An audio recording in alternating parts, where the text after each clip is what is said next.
কাল থেকে ওয়েদারটা খুবই খারাপ ছিল, তো আমি তোমায় দেখিয়ে দিচ্ছি। তো হ্যালো এভরিওয়ান, সবাই কেমন আছো? আশা করি খুবই ভালো আছে, আমি খুবই ভালো আছি। তো লক্ষ্মী পূর্ণিমা ছিল কালকে, তো দেখতে পাচ্ছ সকাল থেকে প্রচণ্ড পরিমাণে ওয়েদারটা খারাপ ছিল, তো বিকাল দিকে কিছুটা ঠিক হয়েছে। তারপরে এদিকে বাইরে গিয়ে মঠ বানাচ্ছি, দেখতে পাচ্ছ কত সুন্দর করে। ভাই সবসময় এইভাবে আমাদেরকে কাজে হেল্প করে, তো বাইরে সবার জন্য মঠ বানিয়ে দিচ্ছে। তো তোমার ভিডিও তোমরা দেখো, কে কে দেখো নি কোনো জানাবে। তবে আমি চলে গেলাম আমার জেটি করে, কে দেখতে পাচ্ছ এই আলপনাটা কাকিমণি দিয়েছে। তো এই দেখো সব কিছু রেডি করার পরে দেখি সব কিছু আয়োজন চলছে যে কী বানাবে বলে।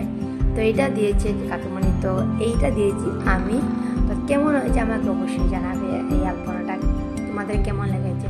তারপর আমি চলে এলাম করে, নিজে করে যেটি করে দিয়ে দিলাম। তখন আমার ঘরে কী দেবো সেটাই ভাবছি, আমি দেখিয়ে দিলাম মোবাইলে কী দেবো। তো চটপট করে বসে পড়লাম এই আলপনাটা দেওয়ার জন্য। তো আমি দেখো আলপনা দিচ্ছি, কেমন হচ্ছে জানি না, কীভাবে করবো সেটা বুঝতে পারছি না। যাই হোক তারপর দিয়ে দিলাম। তো তোমার দেখিয়ে দিচ্ছি যে এই মোবাইলে যেরকম দেখেছিলাম সেরকম হয়েছে কিনা তোমরা অবশ্যই জানাবে। মোবাইলে আর এটা সেম সেম হয়েছে কিনা আমি আমার তো লাগছে হয়েছে না, বাট তোমরা জানাবে কেমন হয়েছে। তারপর আমি চলাম উপরে, দেখলাম মা আগে কী করছে। সত্যি কথা বলতে খুবই দুঃখের কথা, আমি পারিনি, প্রচণ্ড আমার শরীর খারাপ ছিল বলতে প্রচণ্ড পরিমাণে। আমি মার সঙ্গে কিছু কাজে হেল্প করতে পারিনি, আমার খুবই দুঃখ লেগেছিলো। প্রচণ্ড শরীর খারাপ বলতে আমার খুবই জ্বর হয়েছিলো, তো তার জন্য আমি এমন কিছু করতে পারিনি। তো ওইদিকে মা দেখলাম কি আলপনা দিয়ে দিয়েছে। তো নিচে যে আমাদের পুজো মণ্ডপ সেটা ভাঙ্গা হয়ে গেছে, তো ওইদিকে সব রেডি হয়েছে। আর গায়ে দিদি আমার নায়কর কাছে চিন্তা লেগেছিলো কি কেন কি রাত্রে এই যে চুর আসবে নারকল নিয়ে চলে যাবে, তার জন্য মা রাত্রে পুরো রাত জেগেছে, গাছ কি বলবো। তবে আমি চলে গেলাম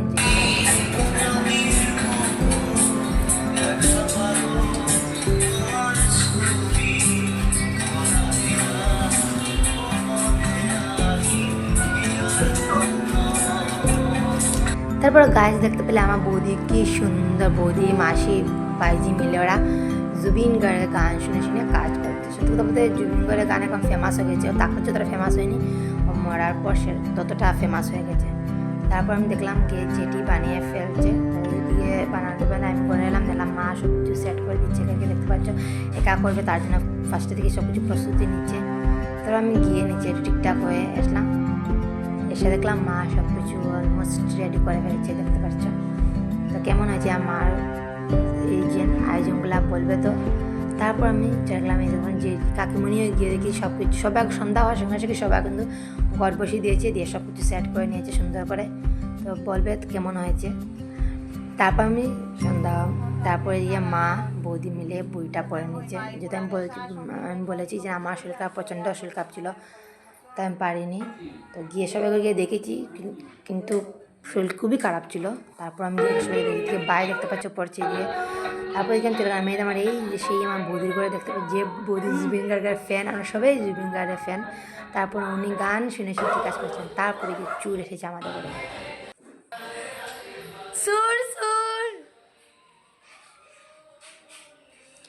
তো কাকা করে এরকম চুর আছে আমাকে অবশ্যই জানাবে। তারপরে পুজো চলছে, সবাই এদিকে বসে আছে, আর এদিকে জুবিন গার্গের গান তো চলতেই আছে। আর দেখতে পাচ্ছ গাইস রাত্রে ভিউটা কি সুন্দর লাগছে।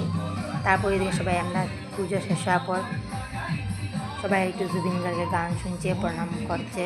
তো আমি একটু জুবিন গার্গের গানটা একটু ফিল করলাম, কিন্তু ভালো লাগে জুবিন গার্গের গান। তারপরে সবাইকে প্রসাদ দেওয়া হচ্ছে কে কে। তো আমি চলে গেলাম সবাই ঘরে, প্রসাদ খাওয়ার পর চলে গেলাম আর সেই বৌদির ঘরে, সেই বৌদি দেখলাম কে সবাইকে প্রসাদ দিচ্ছে। তারপর এই বাড়িটাও তোমাকে দেখিয়ে দিলাম, সব কাজে আমাদের হেল্প করে। তোমাদের ভিডিও কেমন লেগেছে অবশ্যই জানাবে।